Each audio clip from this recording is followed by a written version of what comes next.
with her adolescent daughter Tyler and baby son Owen. Recovering alcoholic Jessica Stokes moves into a secluded farmhouse while engaged in a protracted custody dispute with her unfaithful ex-husband Patrick. The family dog Pippin exhibits extraordinary attraction to a mystery tree that the two kids find growing out of a mud pit where a little lake was in some adjacent woods. They're racing after something unknown in the direction of the tree one night. Pippin vanishes. The family sees the dog's eyes are unusually sparkling when he returns a few days later. Pippin suddenly brutally beats Owen, before transporting Owen to the hospital, where she also works as a nurse. Jess beats the dog until it dies.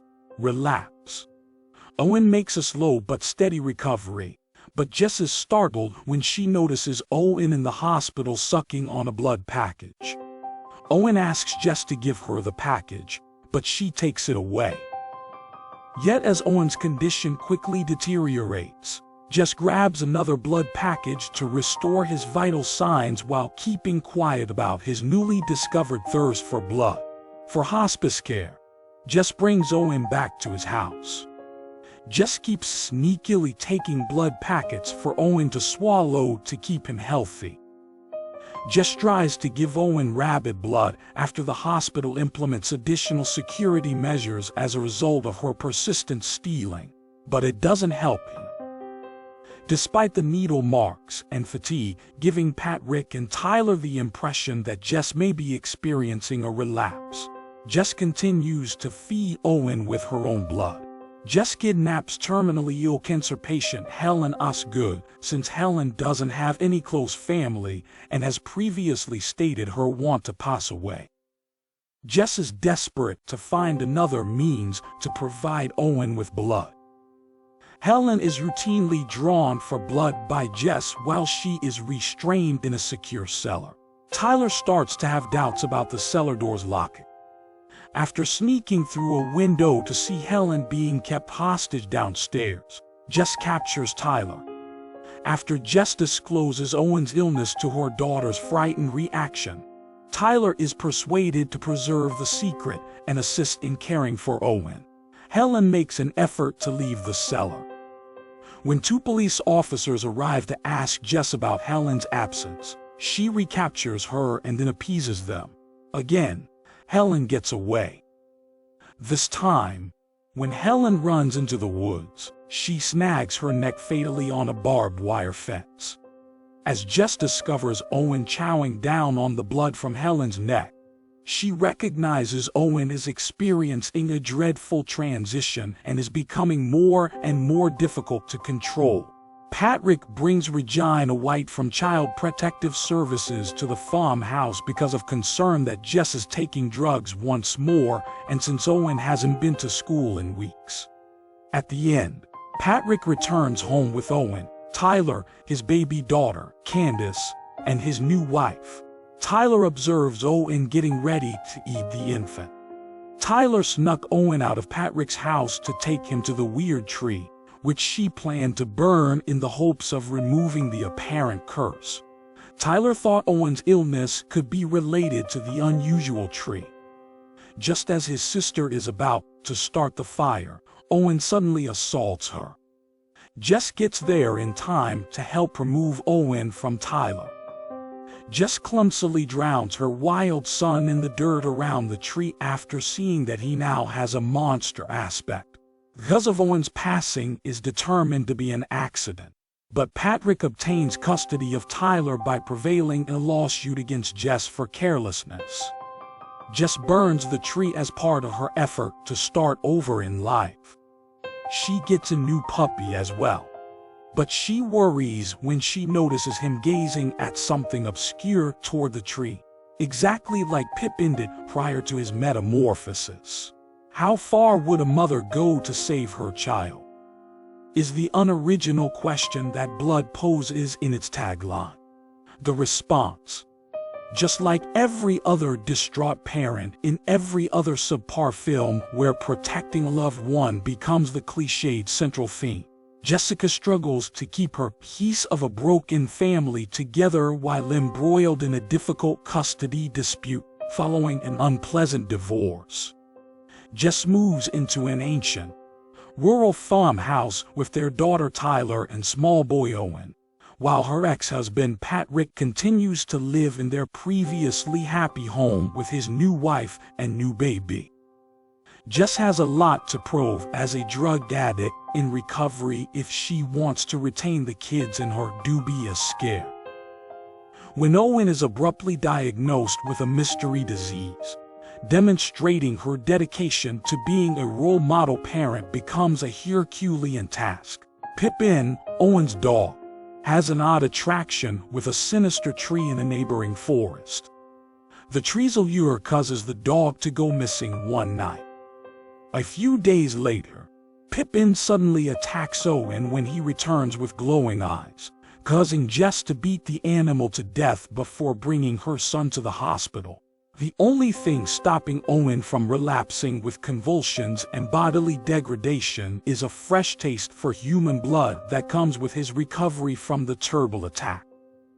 When Jess notices her sin's unsettling desire and realizes that no doctor would ever provide him with what he truly needs, she assumes responsibility for discreetly satisfying Owen's appetite by obtaining a consistent supply of blood, no matter what it takes. She works at a hospital. Will she be willing to steal plasma packets? Will she begin to murder rabbits to test the viability of using animal blood instead? Will she cut off her own arm to furnish herself with the necessary supplies? Would she abduct a patient who is near death so that she may use her as a permanent blood pump, justifying her imprisonment by saying that she would have died anyhow? Naturally, the answers are yes, yes, yes, and yes. What else would they be in a story that follows a predefined pattern of escalation and mostly consists of predictable beats that can be seen coming from 200 miles away? Those who overreact to criticism want a chance to say, well, really, that anything isn't a scary movie. They contend that Jordan Peele movies are socially conscious comments rather than true horror movies. In addition, Silence of the Lambs is a psychological thriller rather than a horror film. Even though the slasher sick review here shows masked guys killing victims in a cabin in the woods, I've seen it criticized as not scary. But, in the instance of blood, arguing semantics like that might be warranted. Usually, they are just worth a dismissive grunt. With Owen's special need, and some minor prosthetics performed at the end to give him a hint of monster metamorphosis, Blood presents an external look of being somewhat vampire-related. Despite this, Blood may only distantly qualify as horror in a purely secondary meaning due to the magical tree whose apparent curse never receives an explanation and other factors.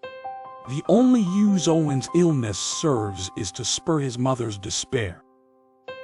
There is a moment when he is seen sucking on the throat of a dead lady, but in reality, he just has a condition that makes Jess push the boundaries of her protective instincts. They are in a similar predicament to any Lifetime-ready mal where a parent battles to prevent their child from dying. Blood emphasizes soap opera melodrama much more. Patrick is less of a character and more of a manufactured obstacle to stand in Jess' way. And he simply exists to hurl venomous accusations at her, which they both do a lot of while squabbling over a conference table in front of their attorneys. There are a few tender moments here and there, as when piano music plays while Jess leans comfortably against a door frame to grin while watching her brothers play Battleship. In several moments, physicians can be seen spouting medical jargon as they provide diagnoses one after another regarding Owen's troubling health. In a different type of procedural drama, Jess must cope with unforeseen police and child protective services visits. It's all a lot of ordinary, ho-hum hullabaloo, far too much for padding out an overlong 105-minute runtime. However, Blood stars Michelle Monaghan, who still has a sizable fan base because to her performances in more well-known films. So many will watch this movie just because she is in it. Brad Anderson, who horror aficionados know for also helming the cult classic Session 9, also helms Blood. Fans of Session 9 will eventually have to concede that it doesn't look good for the film's director to be still riding on a wave of success that is more than 2 decades old.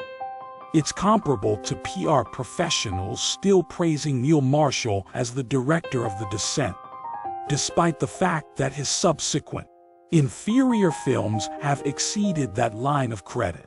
Nonetheless, it appears that Monaghan and Anderson still have enough supporters, or the producers have enough friends, to flood IMDb with obscenely positive reviews praising Blood as the best thing since sliced bread.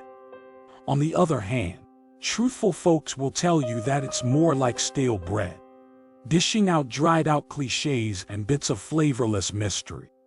What more could a viewer reasonably expect from a movie that uses the worn-out catchphrase, "How far would you go to save your child?"